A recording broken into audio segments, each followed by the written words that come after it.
Halo, perkenalkan nama saya Veronica Nona, saya dari Prodi Bahasa dan Sastra Indonesia kelas B dengan NIM 2310310048. Di sini saya akan mereview materi dari kelompok 1 yang membahas tentang fonologi. Jadi, fonologi secara umum adalah cabang ilmu bahasa yang mengkaji bunyi-bunyi bahasa. Fonologi menurut para ahli, menurut Rida Laksana, fonologi adalah bidang linguistik yang membahas terkait macam-macam bunyi bahasa berdasarkan pada fungsinya. Fonologi dibagi menjadi dua, yaitu fonetik dan fonemik. Sini saya akan lanjut mereview materi dari kelompok 2 yang membahas tentang cabang fonologi. Jadi cabang fonologi dibagi menjadi dua, yaitu fonetik dan fonemik. Fonetik adalah cabang studi fonologi yang mempelajari bahasa tanpa memperhatikan apakah bunyi-bunyi tersebut mempunyai fungsi sebagai pembeda makna atau tidak. Fonetik juga adalah ilmu yang menyelidiki dan menganalisa bunyi-bunyi ucaran yang dipakai dalam tutur serta mempelajari bagaimana menghasilkan bunyi-bunyi tersebut dengan alat ucap manusia. Saya akan lanjut mereview PPT dari kelompok 3 yang membahas tentang fonemik. Jadi fonemik adalah cabang studi fonologi yang mempelajari bunyi bahasa dengan memperhatikan fungsi bunyi tersebut sebagai pembeda makna. Untuk jelasnya, kalau kita perhatikan baik-baik, ternyata bunyi ini yang terdapat pada kata-kata intan, angin, dan batik adalah tidak sama. Saya akan lanjut mereview PPT dari kelompok 4 tentang jenis-jenis fonetik. Jadi jenis-jenis fonetik di sini antara lain 1. Fonetik akustik. Fonetik akustik adalah studi bunyi dalam bentuk gelombang suara dan karakteristik akustiknya. Ini mempelajari aspek fisik dan matematika suara yang berhubungan dengan persepsi kita terhadap bunyi dalam bahasa. Yang kedua, fonetik artikulasi. Fonetik artikulasi melibatkan hubungan antara organ-organ ucap dan produksi bunyi dalam bahasa. Hal ini mencakup studi tentang tempat terjadinya artikulasi, modus fonasi, dan pergerakan lidah, bibir, gigi, dan organ-organ ucap lainnya. Yang ketiga, fonetik auditoris. Fonetik auditoris adalah studi tentang bagaimana pendengaran manusia memahami dan membedakan suara. Saya akan lanjut mereview PPT dari kelompok 5 yang membahas tentang fonetik yang dibagi menjadi 3, yaitu fonetik instrumental, fonetik parametris, dan fonetik terapan. 1. Fonetik instrumental, yakni sebuah cara pengkajian terhadap tuturan, terutama pada kalimat deklarasi.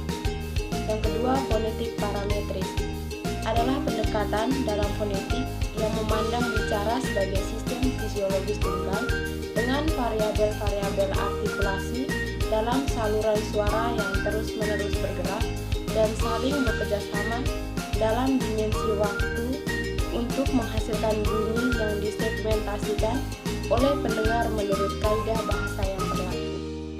Yang ketiga, fonetik terapan.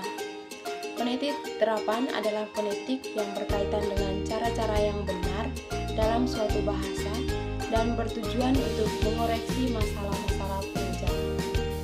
Saya akan lanjut mereview PPT dari kelompok 6 yang membahas tentang alat ucap. Jadi alat ucap adalah organ pada tubuh manusia yang berfungsi dalam pengucapan bunyi bahasa. Organ-organ yang terlibat antara lain paru-paru, laring, faring, rongga hidung, rongga mulut, bibir, gigi, alveolum, palatum, velum, dan uvula. Alat ucap terbagi menjadi dua, yaitu artikulator pasif dan artikulator aktif. Artikulator pasif adalah bibir atas, gigi atas, gusi, langit-langit keras, dan langit-langit lunak. Artikulator aktif adalah alat ucap yang aktif bergerak membentuk hambatan dan aliran udara. Di sini juga saya akan menyebutkan 25 organ alat ucap. Yang pertama paru-paru, yang kedua batang tenggorok, yang ketiga pangkal tenggorok, yang keempat pita suara, yang kelima krikoid, 6 tiroid, 7 arytenoid, 8 dinding rongga, 9 epiglotis, 10 akar lidah, 11 pangkal lidah, 12 tengah lidah, 13 dalam lidah, 14 ujung lidah, 15 anak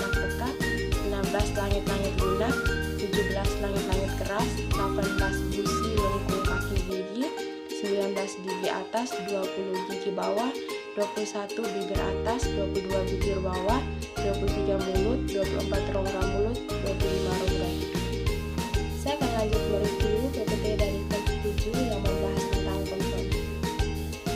Konsonan adalah huruf yang melambangkan bunyi ujaran tertentu, khususnya bunyi yang menghalangi udara sebelum keluar dari mulut, seperti pada lidah, bibir, atau tenggorokan. Macam-macam konsonan. A.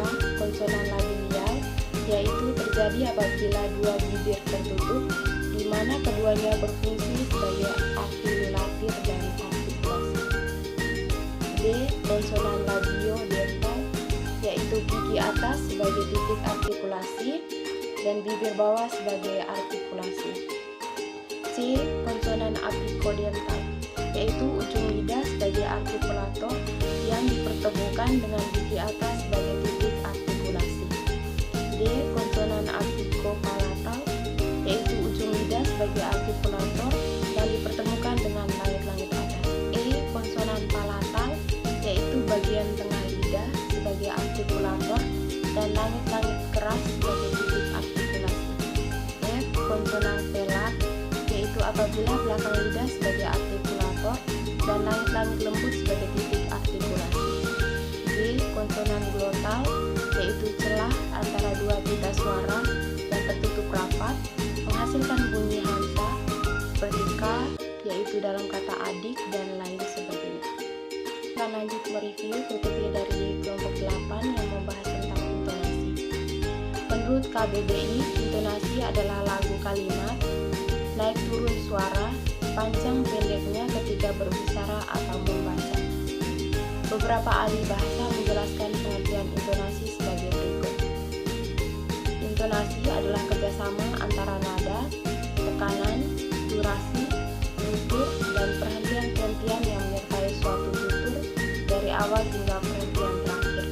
Miraf 1984-238. Yang berikut, intonasi adalah pola perubahan nada yang dihasilkan pembicara pada waktu mengucapkan ujaran atau bagian-bagiannya. Tribida Laksana 1993-285. Macam-macam intonasi. 1. Tekanan dinamik atau keras lemah, mengucapkan kalimat dengan melakukan penekanan pada setiap kata yang memerlukan penekanan. Yang kedua, tekanan nada, yaitu membaca atau mengucapkan kalimat dengan suara yang naik turun dan berubah-ubah. Yang ketiga, tekanan tempo adalah cepat atau lambatnya pengucapan. Tanda baca pada kalimat yang digunakan dalam intonasi yaitu